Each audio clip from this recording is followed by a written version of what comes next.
जो लोग घर में स्वर्गीय माता पिता के फोटो लगाते हैं वह कान खोलकर सुन लें। दोस्तों, आज हम एक ऐसे विषय पर बात करने जा रहे हैं जिसे बहुत सारे लोग हल्के में ले लेते हैं, लेकिन वास्तव में ये हमारे पूरे जीवन की ऊर्जा, हमारे सुख दुख और यहाँ तक कि हमारी अगली पीढ़ियों तक को प्रभावित करता है। और वह घर में स्वर्गीय माता पिता या स्वर्गीय लोगों की तस्वीर लगाना सही या गलत। दोस्तों, आप सभी ने कई लोगों के घरों में आपने देखा होगा कि जब भी हमारे माता पिता या परिवार का कोई सदस्य इस संसार से विदा हो जाता है तो उनकी तस्वीर हम बड़े आदर के साथ अपने घर की दीवारों पर सजा देते हैं। कोई ड्राइंग रूम में लगा देता है, कोई पूजा घर में, कोई अपने कमरे में, कहीं माला छड़ी होती है, कहीं फूल रखे जाते हैं, कहीं अगरबत्ती जलाई जाती है। लेकिन क्या कभी आपने सोचा है कि इन तस्वीरों को लगाने का भी कोई सही स्थान, सही दिशा और सही तरीका होता है?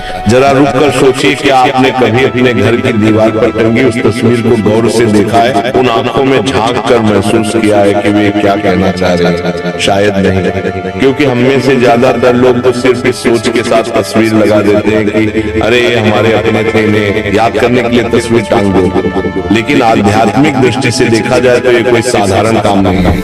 दोस्तों, शास्त्र कहते हैं पितृ देवो भव, यानी पितरों का स्थान देवताओं से भी ऊंचा है। माता पिता और पूर्वज सिर्फ हमारे जन्मदाता ही नहीं बल्कि हमारी पूरी वंश परंपरा की नींव है। जो ऊर्जा हमें मिली है, जो संस्कार हमारे भीतर आए हैं, वह सब हमारे पितरों की ही देन है। इसीलिए जब उनकी तस्वीर को हम घर में रखते हैं तो वह सिर्फ एक यादगार नहीं रहती बल्कि वह हमारे पूरे घर के ऊर्जा चक्र को प्रभावित करने लगती है। तो ऐसे में सवाल ये रहता है कि आखिर मृत माता पिता या मृत लोगों की तस्वीर घर में लगाना चाहिए या नहीं, और अगर लगाना चाहिए तो उनकी तस्वीर कहाँ लगानी चाहिए और कहाँ नहीं। लेकिन उससे आप सभी को बता दें कि पूज्य गुरुदेव की कथा के दौरान किसी ने पूछा कि गुरुजी हमारा घर बहुत सुंदर है, सब कुछ ठीक है, लेकिन पता नहीं क्यों घर में हर वक्त अजीब सी अशांति का माहौल रहता है। ना जाने क्यों बार बार बीमारियां घर में घुस आती है। पैसा आता है लेकिन टिकता नहीं, नौकरी में तरक्की रुक गई है। तो गुरुजी ने इसका जवाब देते हुए कहा कि क्या आपने अपने घर में किसी स्वर्गीय परिजन की तस्वीर लगाई है? तो उस व्यक्ति ने कहा हाँ गुरुजी, हमारे ड्राइंग रूम में ही हमारे पिताजी और माताजी की तस्वीरें लगी हुई है, हम रोज उन्हें फूल चढ़ाते हैं। तो गुरुजी ने इस पर कहा कि आपकी गलती यहीं से शुरू हो जाती है। अब दोस्तों, आप सोच रहे होंगे कि हमारे मृत माता पिता की तस्वीर लगाना गलती कैसे हो सकती है? तो दोस्तों, जब किसी आत्मा का देहांत होता है तो वो पितृलोक की यात्रा पर जाती है, परंतु हमारी भावनाएं, हमारी यादें और हमारा मोह उन्हें बार बार खींचकर इस लोक में बुलाता है। और अगर हमने घर के गलत स्थान पर उनकी तस्वीर लगा दी तो वह ऊर्जा हमारे घर की सकारात्मक लहरों को रोकने लगती है। कारण है कि घर में बेचैनी, रोग और मानसिक तनाव बढ़ता है। तो सबसे पहले तो हम ये जान लेते हैं कि आखिर क्या मृत माता पिता या मृत लोगों की तस्वीर घर पर लगाना सही है या गलत? तो दोस्तों, सबसे बड़ा सवाल ये है कि क्या मृत माता पिता या स्वर्गीय परिजनों की तस्वीर घर में लगानी चाहिए या नहीं? तो इसका सीधा जवाब है हाँ, तस्वीर लगाई जा सकती है, क्योंकि हमारे प्रेम और श्रद्धा का प्रतीक है। तो आप बिना किसी संकोच के अपने मृत माता पिता की तस्वीर घर पर लगा सकते हैं, लेकिन तस्वीर लगाने मात्र से आपके पितृ आपसे प्रसन्न नहीं थे। इसीलिए आगे हम जानेंगे कि तस्वीर घर में किस स्थान पर लगानी चाहिए और किन स्थान पर नहीं लगानी चाहिए, और साथ ही तस्वीर लगाने की सही दिशा क्या है और क्या प्रतिदिन हमें अपने पितरों की पूजा करनी चाहिए, इन सभी के बारे में जानेंगे। तो दोस्तों, सबसे पहले जान लेते हैं कि मृत लोगों की तस्वीर घर में किस दिशा में होनी चाहिए। देखिए दोस्तों, वास्तु, शास्त्र और धर्म ग्रंथ दोनों ही हमें बताते हैं कि पितरों की तस्वीर को हमेशा सही दिशा और सही स्थान पर लगाना चाहिए। लेकिन कुछ लोग जानकारी के अभाव में गलतियां कर बैठते और यही से घर में परेशानियां आना शुरू हो जाती है। तो ध्यान रखिए कि पितरों की तस्वीर जब भी घर में लगाए या पहले से ही लगी है तो उनका मुख हमेशा ही दक्षिण दिशा में करके लगाएगा, क्योंकि दक्षिण दिशा को यम दिशा कहा गया है। यही वह दिशा है जहां से आत्मा पितृलोक की ओर जाती है। जब आप पितरों की तस्वीर को दक्षिण दिशा में रखते हैं तो वहां आत्मा को सम्मान भी मिलता है और उनकी ऊर्जा भी सही ढंग से प्रवाहित होती है। इससे घर में शांति बनी रहती है और पितरों का आशीर्वाद भी प्राप्त होता है। लेकिन समस्या यह है कि बहुत से लोग तस्वीरें कहीं भी टांग देते हैं, पूजा घर में, बेडरूम में, रसोई के पास, यहाँ तक कि बच्चों के कमरे में भी, और फिर अनजाने में घर की ऊर्जा को असंतुलित कर देते हैं। अब आप सोचिए, अगर कोई व्यक्ति घर के पूजा घर में पितरों की तस्वीर लगा देता है तो इसका क्या असर होगा? पूजा घर देवताओं का स्थान है, देवताओं और पितरों की ऊर्जा अलग अलग होती है। जब दोनों को एक साथ रखते हैं तो ऊर्जा का टकराव होने लगता है। देवताओं की पूजा में जो दिव्यता और सात्विकता होनी चाहिए वो बाधित हो जाती है। इसीलिए शास्त्रों में साफ कहा गया है कि पितरों की तस्वीर कभी भी मंदिर या पूजा घर में ना लगाएं। इसी के साथ जब भी आप अपने पितरों की तस्वीर लगाए तो ध्यान रहे कि पितरों की तस्वीर कभी भी बहुत बड़ी नहीं होनी चाहिए और ना ही उसमें सजावट का दिखावा होना चाहिए। सरल, सौम्य और गंभीर भाव वाली तस्वीर होनी चाहिए, क्योंकि तस्वीर सिर्फ फोटो नहीं है बल्कि वह पितरों की आत्मा से जुड़ने का माध्यम बन जाती है। दोस्तों, आपने देखा होगा कि कई बार जब हम अपने पितरों की तस्वीरों को देखते हैं तो हमें लगता है जैसे वो हमें देख रहे हो। यही वह सूक्ष्म ऊर्जा है जिसे हम अनदेखा कर देते हैं। इसीलिए अगर आपके घर में भी पितरों की तस्वीरें लगी हैं तो जरा ठहर कर देखिए कि वे किस दिशा में है, क्या वो सही दिशा में है या नहीं, और साथ ही किस स्थान पर है, इसे भी जानना बेहद जरूरी है। क्योंकि कई बार पितरों की तस्वीर का घर में गलत स्थान पर होना भी पितरों को नाराज कर सकता है। क्योंकि मान लीजिए किसी घर में माता पिता का देहांत हुआ, बेटा या बेटी दुखी मन से उनकी तस्वीर घर के मंदिर में टांग देता है, ये सोचकर कि अब तो आप देवता बन गए इसलिए मंदिर में रहना ही आपके लिए उचित है, तो ऐसा आपका भाव हो सकता है। लेकिन क्या पितरों की तस्वीर पूजा घर मंदिर में रखना सही है या नहीं? तो दोस्तों ध्यान रखिए, पितरों को कभी भी पूजा घर मंदिर में ना रखें, क्योंकि पितर और देवता दोनों की यात्रा अलग है। देवता सदैव लोक कल्याणकारी ऊर्जा के रूप में पूजे जाते हैं, जबकि पितरों को हमारी वंश परंपरा के रक्षक होते हैं। वे हमारे कर्मों और हमारी श्रद्धा से प्रसन्न होते हैं। मंदिर में उन्हें स्थान देना देवताओं की ऊर्जा में बाधा डालता है और पितरों की आत्मा को भी शांति नहीं देता। इसीलिए जिन भी लोगों ने पूजा घर मंदिर में या मंदिर के आसपास भी पितरों की तस्वीर लगाई हुई है तो इसे हटा दें, क्योंकि दोनों को एक साथ रखना सही नहीं माना जाता है। इसके बाद क्या पितरों की तस्वीर बेडरूम या बच्चों के कमरे में लगानी चाहिए? तो इसका उत्तर है बिल्कुल नहीं। सोचिए जरा, बेडरूम वह स्थान है जहां हम विश्राम करते हैं, अपनी निजी जिंदगी जीते हैं। यहाँ पर ऐसी ऊर्जा की आवश्यकता होती है जो हल्की, प्रसन्न और सकारात्मक हो। लेकिन पितरों की तस्वीर एक गंभीर और स्मृति से भरी हुई ऊर्जा लेकर आती है।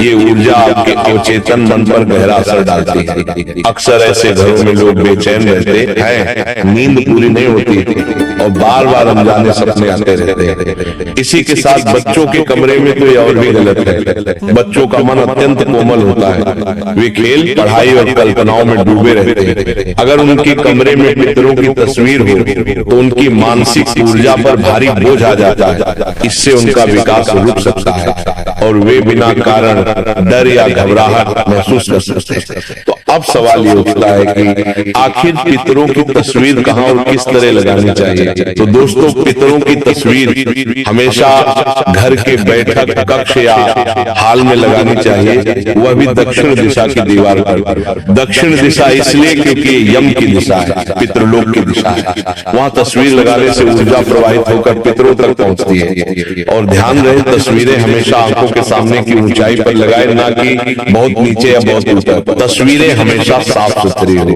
धूल मिट्टी न जमी हो। अगर तस्वीर के ऊपर माला चढ़ाई गई है तो वह माला सूख जाने के बाद बदलते रहना चाहिए। अब इसी के साथ पितरों की तस्वीर, हंसते हुए फोटो या जीवन काल की खुशहाल तस्वीरें नहीं लगानी चाहिए।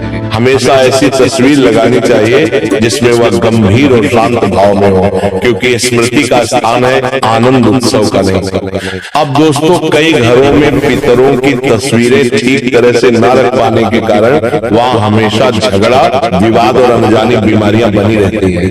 लोग कहते हैं कि नजर लग गई है या कि सी ने टोना कर दिया है, लेकिन इसका असल कारण कुछ और ही होता है जिसे हम समझ ही नहीं पाते।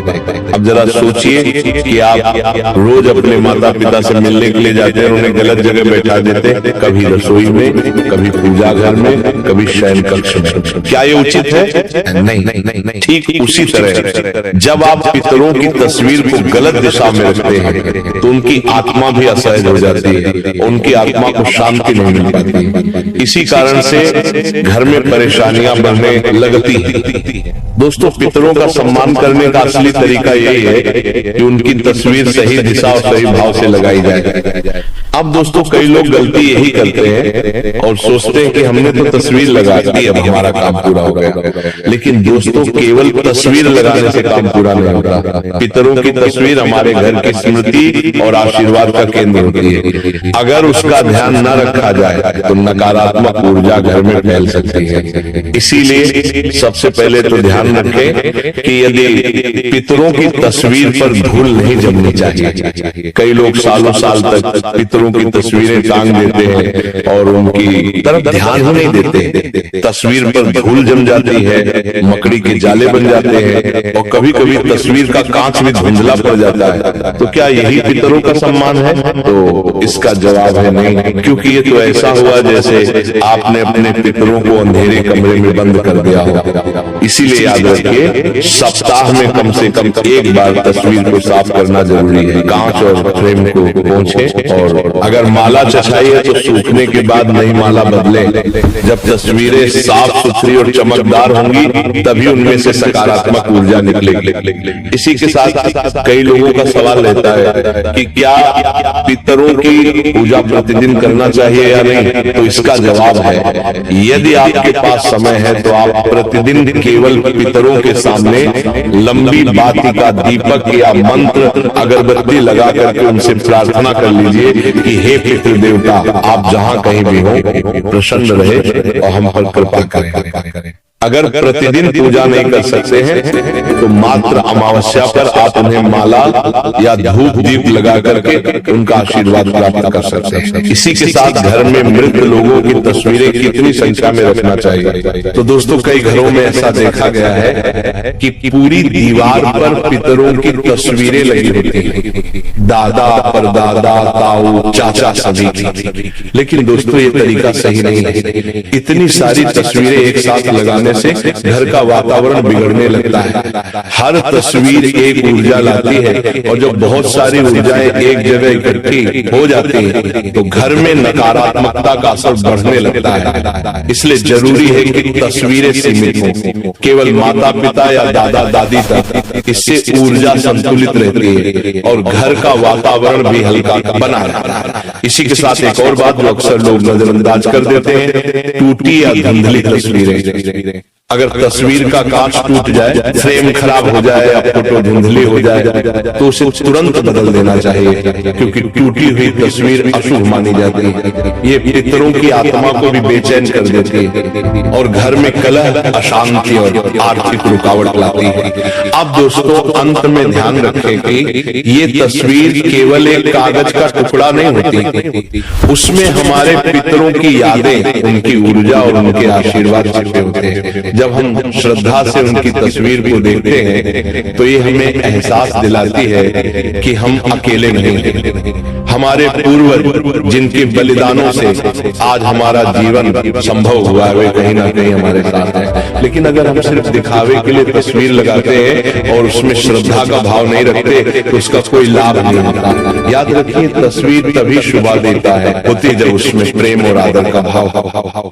इसीलिए दोस्तों, रोज सुबह जब आप अपने पितरों की तस्वीर को देखें तो मुस्कुराकर उन्हें प्रणाम करें, उनसे कहें आपने हमें जन्म दिया, संस्कार दिए, इस घर की नींव रखी, हम आपके आभारी हैं, हमें आशीर्वाद दीजिए कि हम सही रास्ते पर चल सके। ये शब्द केवल शब्द नहीं होते, ये आपके मन से निकली तरंगे होती हैं जो ब्रह्मांड तक पहुंचती हैं और आपके पितर आपके जीवन में सुख शांति भर देते हैं। और अगर पितर प्रसन्न हो तो घर में सब कुछ मंगलमय होता है, संतान की उन्नति होती है, परिवार में प्रेम बना रहता है, व्यापार और नौकरी में तरक्की मिलती है, घर में स्वास्थ्य और समृद्धि रहती है। लेकिन अगर तस्वीर गलत दिशा में हो, गंदी हो या श्रद्धा का भाव न हो तो पितर अप्रसन्न हो जाते हैं और घर में पितृदोष जैसी स्थितियां उत्पन्न हो जाती हैं। इसलिए पितरों की तस्वीर हमेशा दक्षिण दिशा में लगाई, उन्हें साफ सुथरा रखें, टूटी फूटी तस्वीरें से बचे, सीमित तस्वीरें ही लगाएं और सबसे महत्वपूर्ण तस्वीरों को देखकर श्रद्धा और प्रेम से उन्हें याद करें। याद रखिए, पितरों की प्रसन्नता ही आपके जीवन की सबसे बड़ी पूंजी है। अगर पितर खुश हैं तो कोई शक्ति आपको रोक नहीं सकती। तो दोस्तों, यदि आपको ये वीडियो पसंद आया हो तो वीडियो को लाइक करें, चैनल को सब्सक्राइब करें और कमेंट में जय पितृदेव जरूर लिखें।